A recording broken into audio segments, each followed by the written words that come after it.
Okay, I just want to say, I saw this story this morning. It's from the Daily Star, a very reputable news outlet, and it tells us that there have been these sightings of UFOs, like snake, basically look like snakes in the sky, I guess, across the country. And according to someone who was interviewed by the Daily Star, the U.S. government is investigating this, and they're looking into it to figure out if we're being invaded by aliens.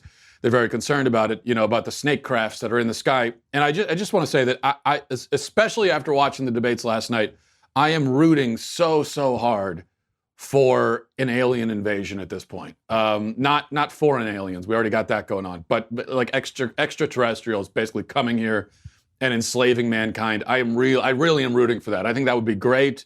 If any aliens happen to be listening to this broadcast right now, I plead with you, I invite you, please come and enslave us all. The whole humanity thing honestly isn't working out very well. So if you want to just, you're not going to encounter a lot of resistance, is all I'm saying. Now, as for the debate, it was depressing and disturbing on a number of levels, but I must admit it was also entertaining as hell. And that's the main thing that matters, right? Is that we're entertained when we watch these debates, because so often the entertainment factor just isn't there. I really enjoyed it. In fact, there was one point in the debate, and this always happens, right? You always have the goody two-shoes who does this when you've got people screaming at each other and the audience is enjoying it. We're eating our popcorn, loving every second of it. And then someone always jumps in and says, hey, guys, this isn't what the American people want to see. So last night it was, I think it was Buttigieg who stepped in during the screaming match and said, guys, this is not why Americans tune in to debates. And of course, we're all thinking, no, that's exactly why we tune into debates. This is exactly what we want to see. Now, if you're part of the Democrat Party, it's probably not good for you. It's pretty embarrassing. But for the rest of us, I really like it. You had Bernie shouting and until he lost his voice. You had Kamala, I think, was basically drunk and erupting into laughter at inappropriate times. You had Andrew Yang tossing money into the crowd. Castro calling Biden an old fart. This is basically what was happening. Not literally what was happening, but this is basically what was happening. So we're going to go through and talk about the debate and try to figure out just how deeply into despair we should plunge at the thought of these people controlling the country, at the thought that this is a major political party in America and this is what it has become. We're going to talk about all that. First, though, I want to tell you about my friends over at Lightstream. Credit card bills are something that we all deal with. Every month you get them, multiple payments, multiple due dates. It's hard to keep track of all of it. Wouldn't it be easier if you had all those payments in one, if just one payment at a lower rate? What if you could do that instead? Well, you can. With a credit card consolidation loan from my friends at Lightstream, you get a rate as low as 5.95% APR with autopay. That's lower than the average credit card interest rate of over 19% APR. Plus, the rate is fixed, so it will never go up over the life of the loan, so you have that guarantee, that peace of mind. And that's one of the main things you're getting out of this, and that's what we all need, I think, in life, is peace of mind. So just for my listeners, apply now to get a special interest rate discount. The only way to get this discount is to go to lightstream.com/Walsh. That's lightstream.com/Walsh. Subject to credit approval. Rates include 0.5% auto pay discount. Terms and conditions apply, and offers are subject to change without notice. Visit lightstream.com/Walsh for more information. Okay, so the debate last night, a debate where Jorge Ramos helped moderate from Univision. He helped to moderate the debate, breaking into Spanish at various points for no apparent reason. And here's the thing. Jorge Ramos is an American citizen. He's about 60 now. He became a citizen when he was 50 years old.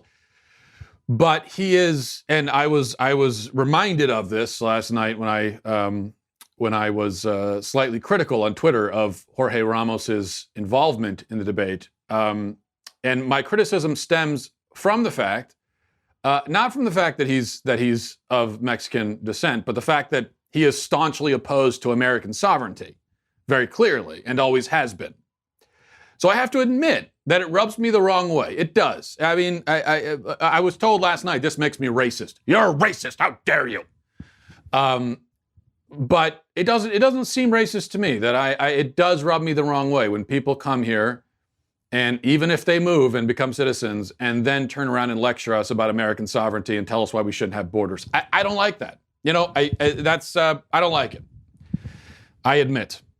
And that was Ramos's function at the debate, was to sit there and lecture the presidential candidates and to try to prompt them to essentially disavow American sovereignty, which this is a Democrat debate, so they were more than happy to do.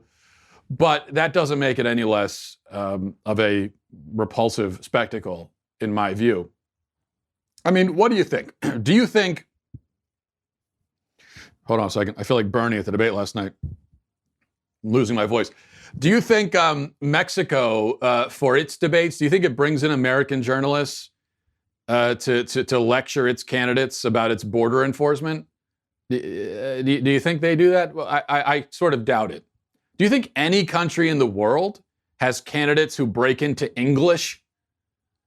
Do you think any non-English country in the world has candidates who break into English just to try to impress everybody? I really doubt it. This is all unique to our situation because America is the only country in the world that's supposed to feel ashamed of enforcing its borders. It's the only country that isn't allowed to have borders. Everyone else can have borders. Mexico has borders. They enforce it. As is discussed sometimes, Mexico has its own southern border. They enforce it.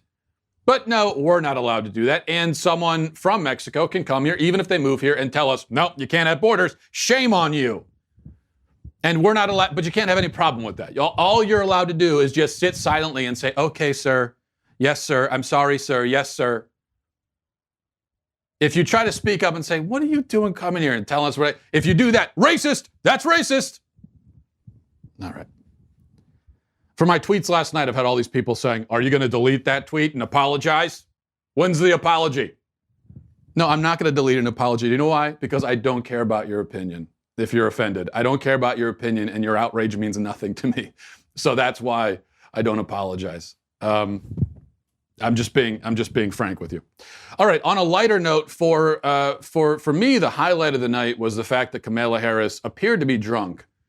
That's the sense I got. She appeared to be drunk as a skunk. I don't know, but she was the whole night. She was like your drunk aunt at Thanksgiving, laughing for no reason while everyone just sits there awkwardly. You know, you're in the middle of a conversation, the aunt pipes in, laughs, everyone's like, okay. Anyway, that's what it was the entire night. I think maybe chugging Chardonnay before the debate probably wasn't a great idea. I guess they told her she needs to loosen up. She's got this whole image she's got the cop image, right, as someone who's, and that doesn't do well for Democrats, so they told her to loosen up, and I think she loosened up a little bit too much. And she tried to turn the debate into a stand-up special, which I have to say, out of recent stand-up specials, the way I would rank them is probably Bill Burr number 1, Dave Chappelle number 2, and then Kamala Harris would be a distant 3. Now, here's one of her jokes, and I want you to pay attention to the moderator's response to the joke. Here it is. Watch this. What's this? Donald Trump in office on trade policy. You know, he reminds me of that guy in The Wizard of Oz. You know, when you pull back the curtain, it's a really small dude. Okay.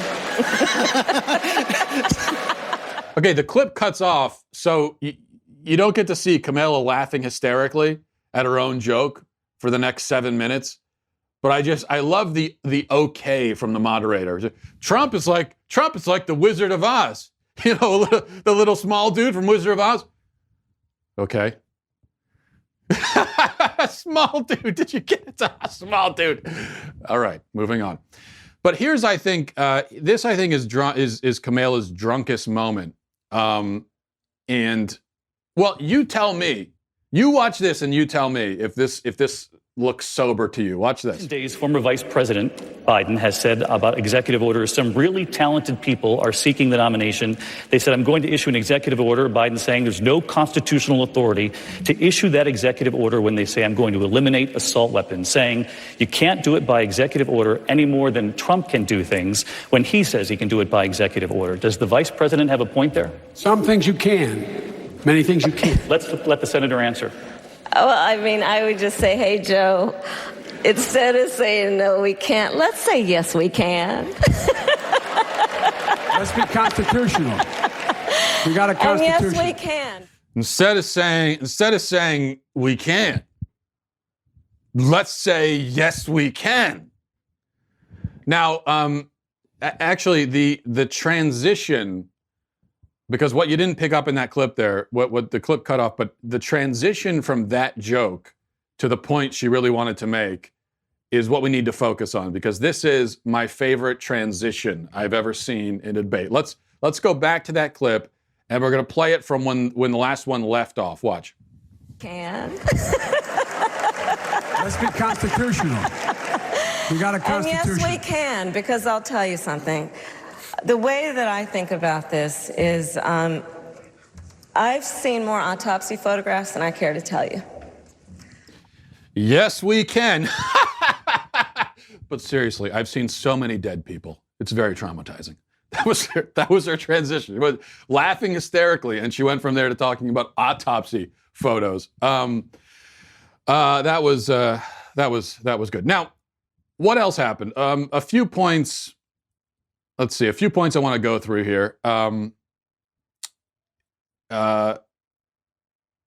First, the candidates were given about 20 minutes to talk about how much they hate racism, which wasn't even the biggest softball of the night. The biggest softball of the night was the final half hour when they were all given the chance to tell flattering stories about themselves, which we'll talk about a little bit later. But that was seriously it was a 3-hour debate, God help us. The last 30 minutes. And I was wondering, why do you 3 hours? Like, how are you going to fill all that time?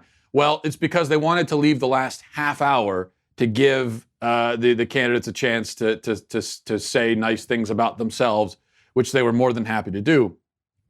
But for the racism thing, Buttigieg and O'Rourke, being as they were at a historically black college, and this is a Democrat debate, they really, and they themselves, of course, are white dudes, they really turned the pandering mode up to turbo. I mean, they really turned it on.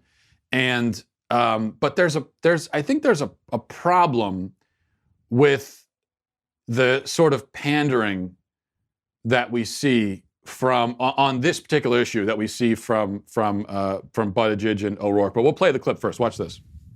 I believe what's deepened divisions in the country is the conduct of this president, and we have a chance to change all of that. Look, systemic racism preceded this president, and even when we defeat him, it will be with us. That's why we need a systemic approach to dismantle it. It's not enough to just take a racist policy, replace it with a neutral one, and expect things will just get better on their own. Harms compound. In the same way that a dollar saved compound, so does a dollar stolen. And we know that the generational theft of the descendants of slaves is part of why everything from housing to education to health to employment basically puts us in two different countries.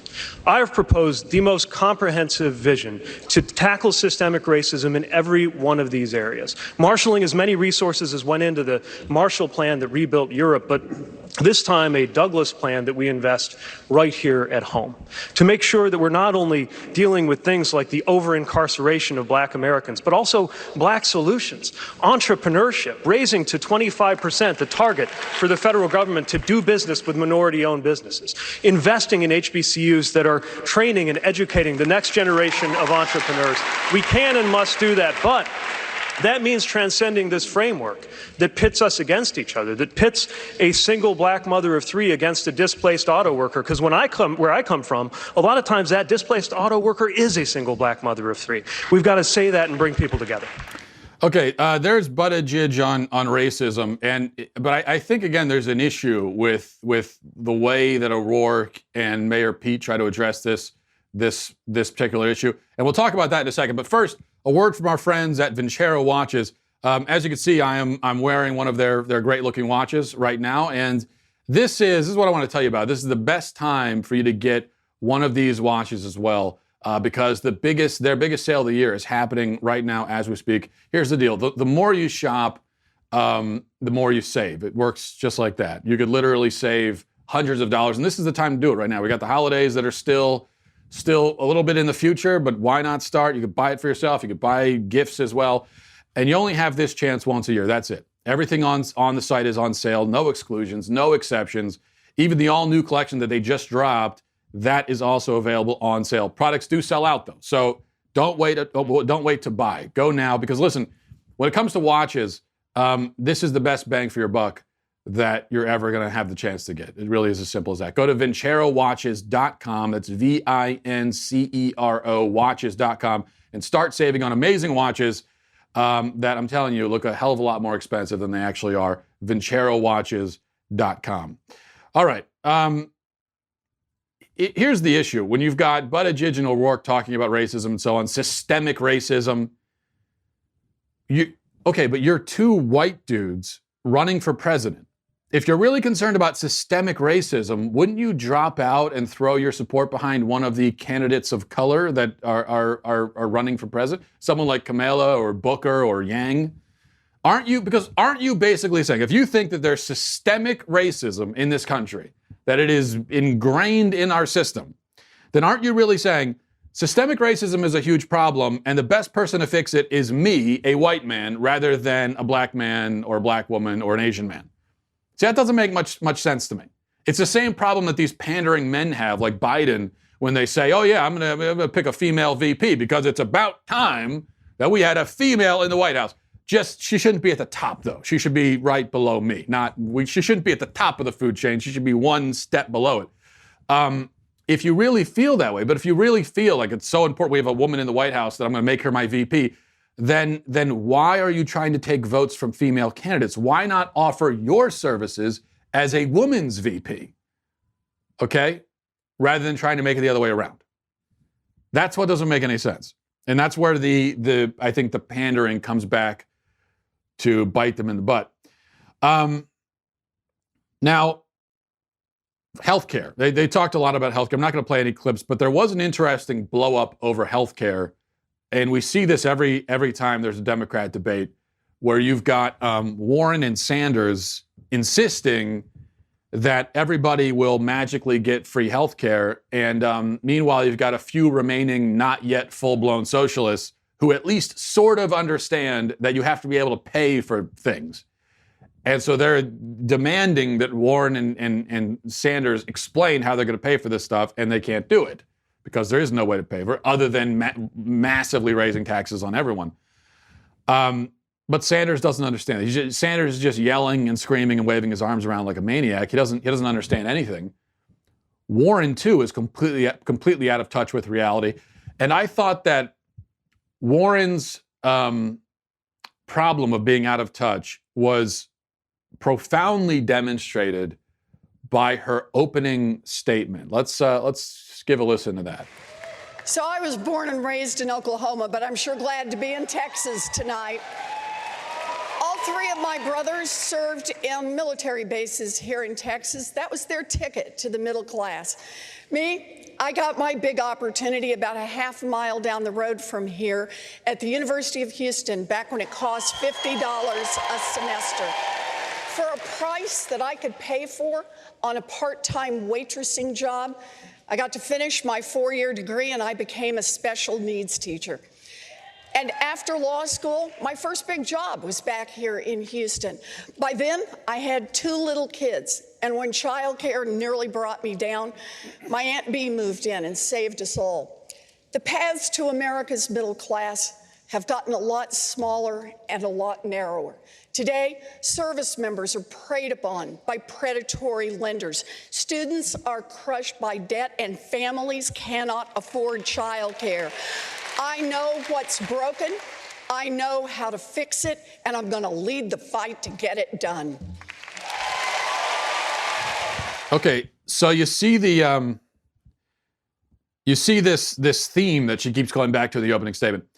Ticket to the middle class, paths to the middle class. What she doesn't understand, probably because she's not middle class, she's upper class, what she doesn't understand is that being middle class is not anybody's goal, okay? Nobody gets a job and says, woohoo, this is my ticket to the middle class. Watch out, middle class, here I come. I'm making $65,000 a year. My goals are complete. I am in the middle class. Smooth sailing from here on out. No, people aspire to more than that. Okay, most of us end up in the middle class sort of by default. That's the thing. this sucking up that candidates do to the middle class, and the middle class is so great. That's everyone in the middle class. You end up there by default. It's not, you didn't want to be middle class. It's just, that's where you are. But the point is, everyone, people aspire, they strive to move up. That's what everyone wants to do. And there's not anyone saying, well, let me get to middle class. Let me get to, right there, right in the middle, and I'm done. I'm good to go. It's not the way it works. If you're poor, you'd rather be middle class than poor, but you'd also rather be well off than middle class, because that's where people's aspirations and dreams and goals go, whether or not they're ever achieved. But what we hear from Democrat politicians is what they're telling us is, well, we should get to middle class. You should be satisfied with that. That's all. Now, I, as a Democrat politician, I can be rich, right, and have 3 houses or whatever, but you should be satisfied and happy right there. We're going to keep you right there. That to me is a very concerning attitude.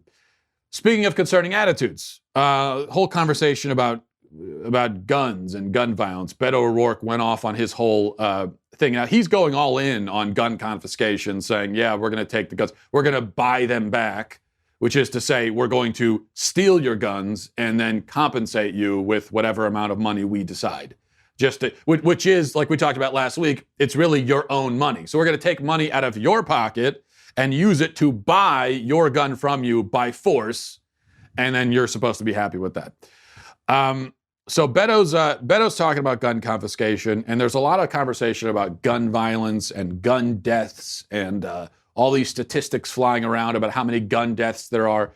And the only thing I want to say about that, because I think it bears repeating every time this subject comes up, when you hear all these scary statistics about gun violence and gun deaths specifically, we should always remember the gun death figure, whatever it is, whatever they're going to say it was for 2018, whatever it ends up being 2019. Nearly 2/3 of those gun deaths are suicides, which is tragic and terrible. And what we really learned from that is that there is a suicide epidemic in this country. There are a lot of people committing suicide, and that's something we should be talking about. But the reason we don't talk about that is that it would be absurd, obviously, to blame suicide on a gun.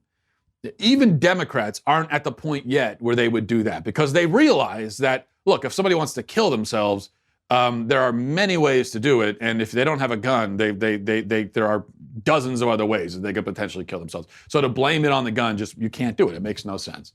Now, it also makes no sense to blame a mass shooting on a gun necessarily, but and they have no problem doing that. But to blame a suicide on it is even more of a stretch, which is why they don't want to talk about that. Instead, they lump everything together.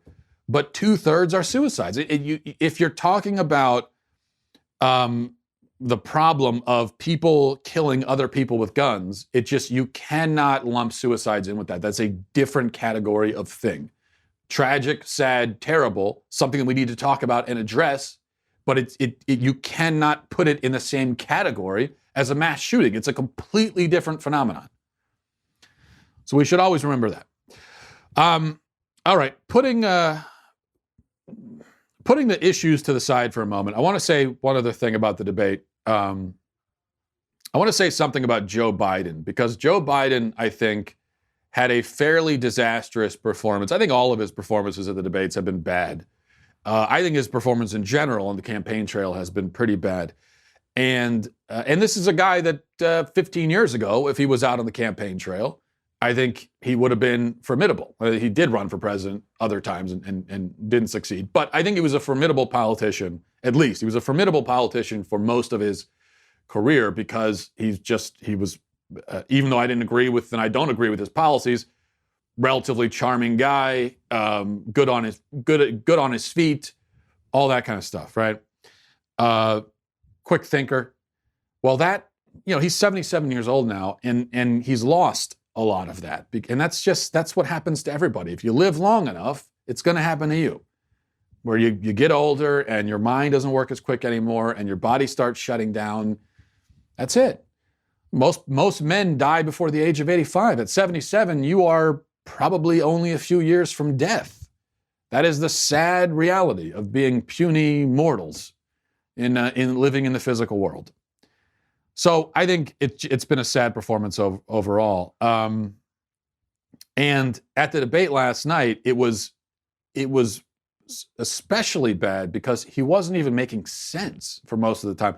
For instance, watch this clip right here. Nobody should be in jail for a nonviolent crime. As when we were in the White House, we released 36,000 people from the federal prison system. Okay, so he says nobody should be in jail for violent crimes. So embezzlement, child pornography, burglary, those are all nonviolent crimes. So you're telling me those should be legal? Well, no, obviously Biden doesn't think that, one would assume.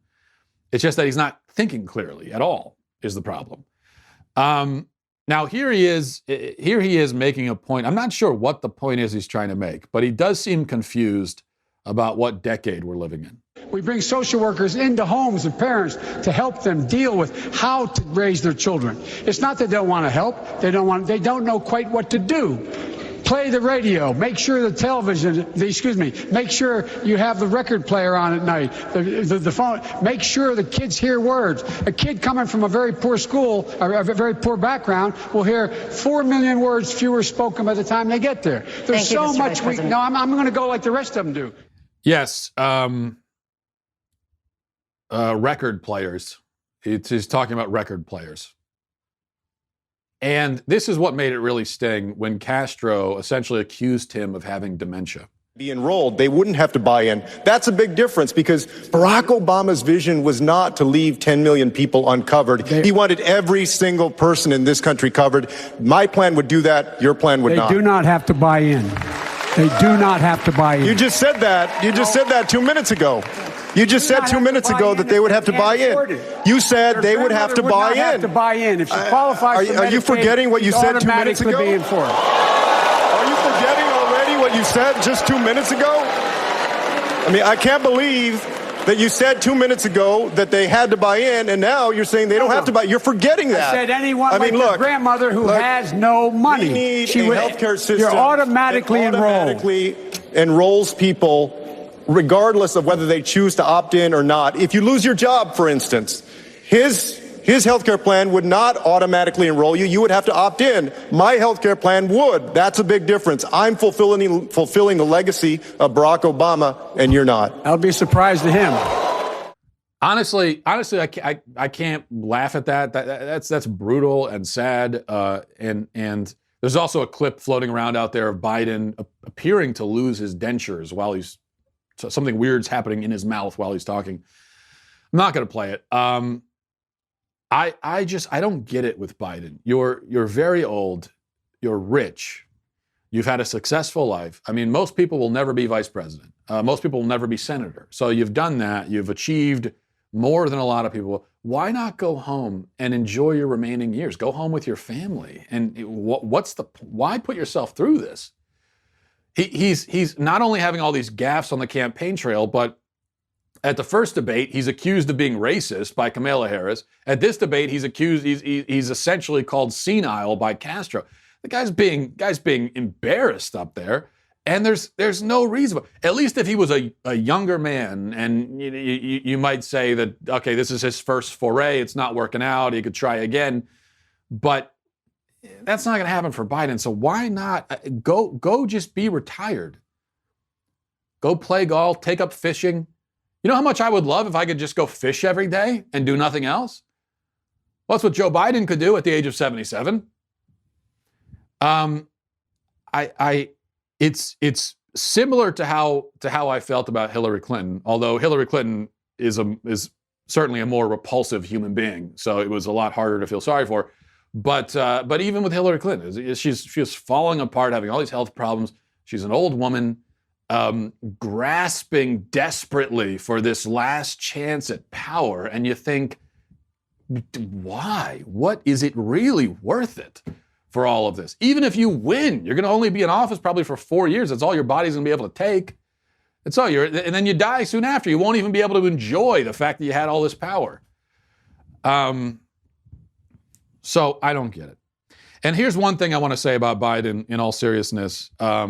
At the end of the debate, as I mentioned, they had this softball segment that went on for way too long, where they asked everybody, they gave everyone a chance to tell a flattering story about themselves, and they asked them, The question was, name a time when you overcame adversity. Okay, it was an actual question asked at a debate. The kind of question that, of course, will be asked of Democrats, but you'll never expect to see a question like that asked of Republicans. And Bernie talked about when he ran for mayor in Vermont. That was his overcoming adversity. Buttigieg talked about the fact that Mike Pence is mean. And everyone had pretty pathetic examples of the adversity that they overcame. Cory Booker said his tires were slashed one time. Well, Biden talked about losing his wife and child in a car accident and then losing his son to brain cancer years later. And that's a reminder that, and there you have, he was the first person asked the question. So he gave his answer, which is a real answer. I mean, you want to talk about adversity. Well, there you go. Everybody else's answers were pathetically embarrassing by contrast. But it's a reminder that no matter how you feel about Biden, and I don't like him, but he has nonetheless gone through the most painful thing any human can possibly endure. And every time I see Biden at one of these debates, I always think about that. He's gone through the most painful thing anyone can go through. Twice he's gone through it. And he managed to keep moving. He managed to at least pick himself up and move on. And that counts for something. I don't think I could do it. I don't think I could keep living. God forbid I lose my wife and child in a car accident. I don't think I'd want to be on this planet anymore. And certainly I wouldn't be able to function at any level anymore in society, or at the very minimum, it would take me years to be able to do that. But Biden has marched on, and I admire that on a human level. I wouldn't be human if I couldn't admire that. I made this point on Twitter, and of course there were sociopaths responding with, it's nothing special. What are you doing giving Biden credit? I mean, come on, let's be human beings. You go through something like that, that is, as I said, pretty much the worst thing that can happen to a person. Not pretty much. That is the worst thing that can happen to a person, to lose a child and a spouse, and then to have it happen again. And that's all the more reason why I think the guy should really just drop out and go home and be with his family and enjoy his remaining years. He doesn't need this. There's no reason for it. And I find it sad all around. I really do. All right. MattWalshShow@gmail.com. MattWalshShow@gmail.com is the email address. This is from This is from Adam. Says, hey, Matt, I agree with your take on the proposed e-cig ban, even though I think vaping is a dumb thing to do. I also want to comment on what you said concerning your own habits of cigar smoking and drinking. You said you don't mind having a few years of your life shaved off from these habits. I totally get where you're coming from, but you should also take quality of life into consideration, not just quantity. I work in healthcare on a daily basis. I see people with poor life quality caused from poor choices, especially those who have long smoking histories. They have low energy, frequently are short of breath, and often have to carry O2 tanks around everywhere they go. It doesn't look fun. I think most of us have room for improvement when it comes to taking care of our bodies. I know I do. The more we take care of ourselves, the more fulfilling our lives can be. That's my 2 cents on the matter. Keep up the good work.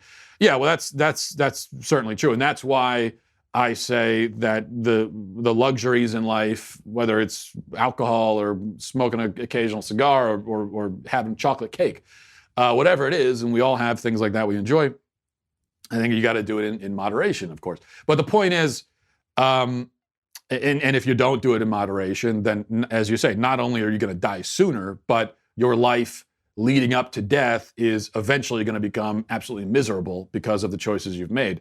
And so that's no way to have a healthy, happy, and fulfilling life.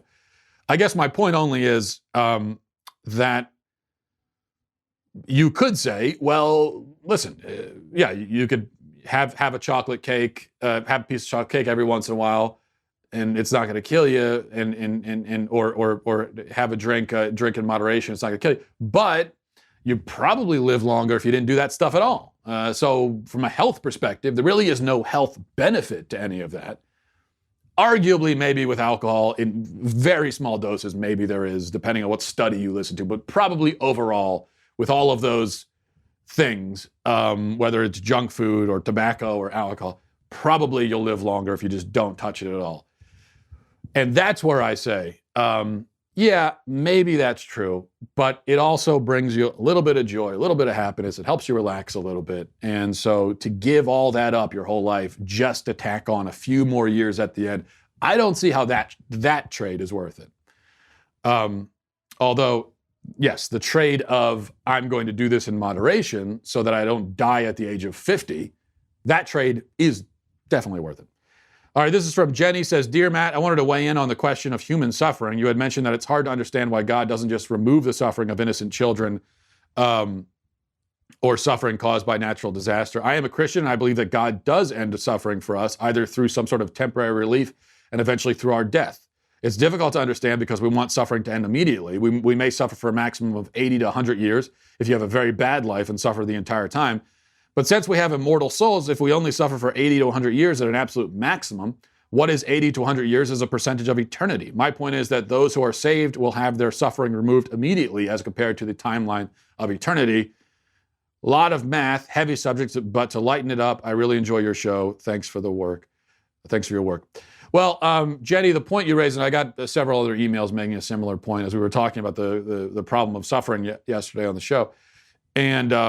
And I said that I do find it to be a profound problem that is not easily answered, and I don't think can be debunked by Christians. I don't think there's an answer we can give where we say, well, that problem's done. We came up with an answer for it. The point you raise is a good one, and I don't disagree with it, but I think it doesn't quite answer the problem of suffering. It's part of an answer. It's part of the picture, certainly. It's relevant, obviously, but it isn't enough to diffuse the question entirely, in my view. And I'll tell you why. First of all, if you're meeting this challenge from an atheist, and generally when someone raises the problem of suffering in a debate context, that's going to be someone who's an atheist, and they're giving one of the reasons why they don't believe in God, where they say there's a lot of suffering in the world, a loving God wouldn't allow this. That's their argument. Now, I think there are various different ways to address it, even if it can't be answered 100%, completely. But I think in that context, bringing up heaven isn't going to work because they don't believe in heaven. So in order for that answer to work, you first have to prove the existence of heaven, which in and of itself is a tall order. And so that's the first thing to keep in mind. Now, second, talking as two Christians, I think the heaven answer, still leaves something to be desired, because for one thing, not everybody goes to heaven, right? So some people will go on to eternal suffering. So what about the people who suffer immeasurably in life and then go on to suffer immeasurably in the afterlife? Okay, so I think bringing the afterlife into this question really only makes the problem of suffering more pronounced.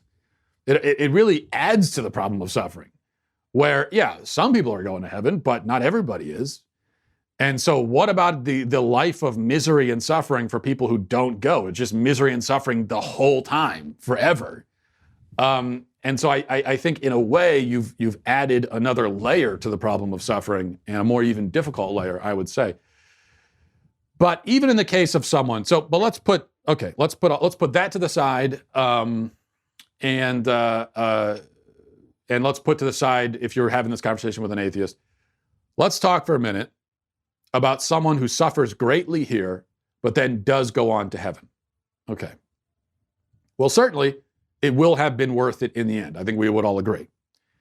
But that still doesn't quite tell us why God doesn't, for example, make children impervious to cancer, as he obviously could do, being all powerful. So think about it. If your child is in pain, if your child is hurting, is suffering, are you going to say, well, it's okay that my child's in pain today because we're going to an amusement park tomorrow and they're going to have a lot of fun and forget all about this? Now, that's true, of course. He will forget all about it. That's the thing about kids. They get very wrapped up in their emotions, and they get very wrapped up in the moment for good and bad. And they can act like they're completely traumatized by something. Like if you told them they can't have a snack and they break down in tears and melt down, 30 seconds later, they're over it. And so let's say your kid is really in pain or really suffering in his way over something.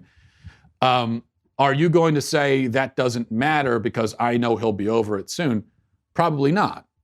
You still take his pain in the moment seriously. And if you could stop it, I imagine you would.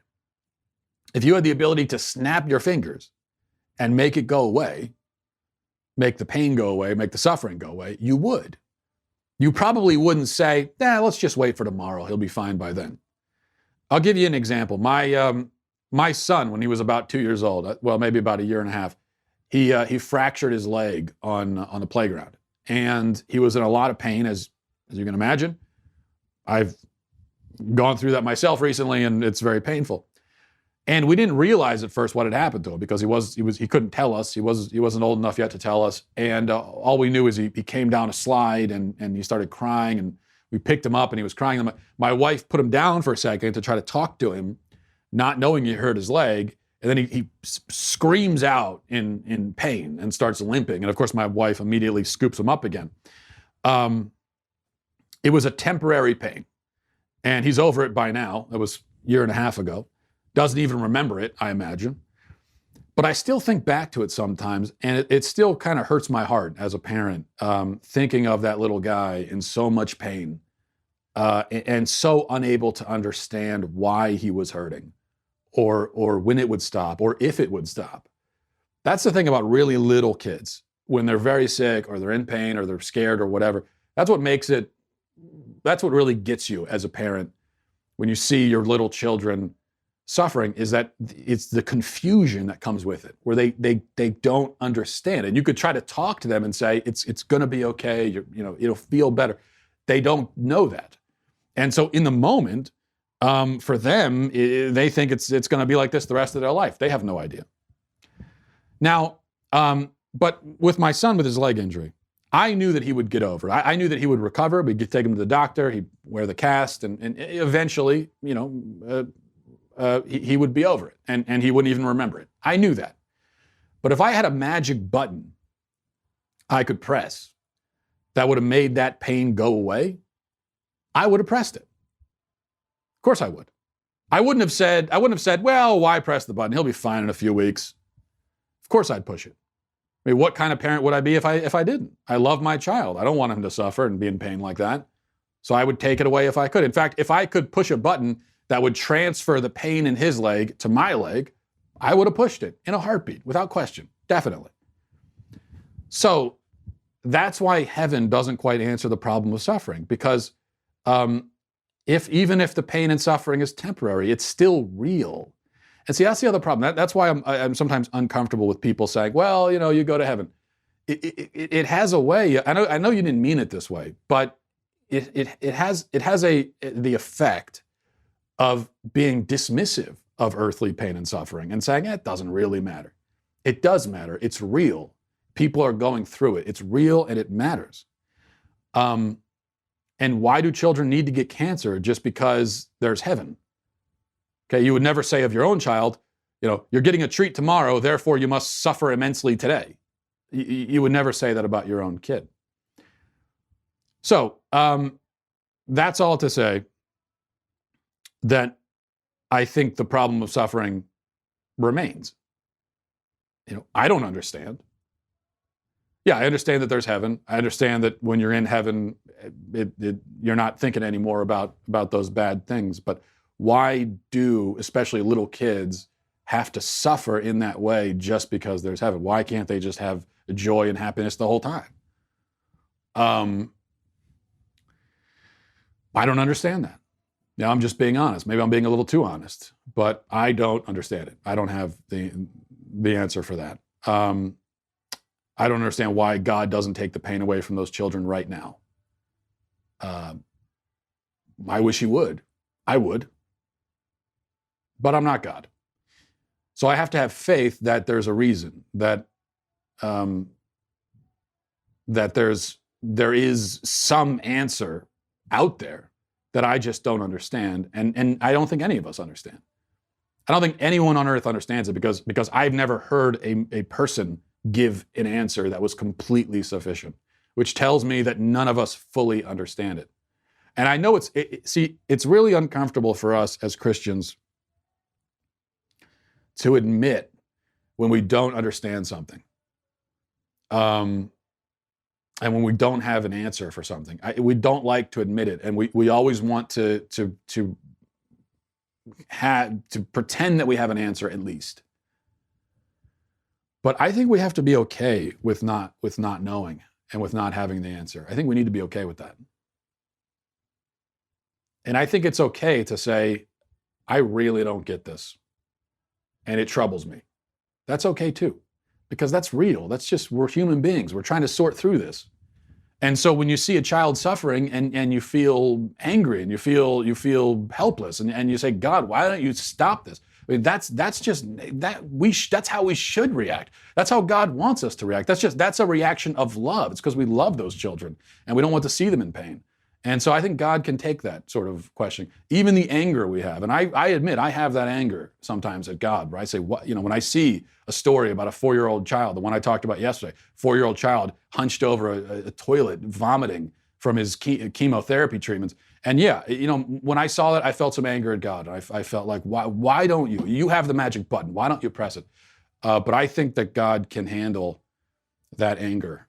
And I would even say that I think maybe he wants us to have some anger. Because where does the anger come from? It comes from love for the child and a desire for joy for not just ourselves, but for others. And that's where it comes from. It comes from a good place. And so I think, far be it from me to say, but I think God is okay with that. All right. So that got really heavy there at the end. We'll leave it there. But I appreciate all the emails, by the way. I got a lot of emails on this, and all of them very interesting. And so I think it's good that we're talking about this and trying to work through it.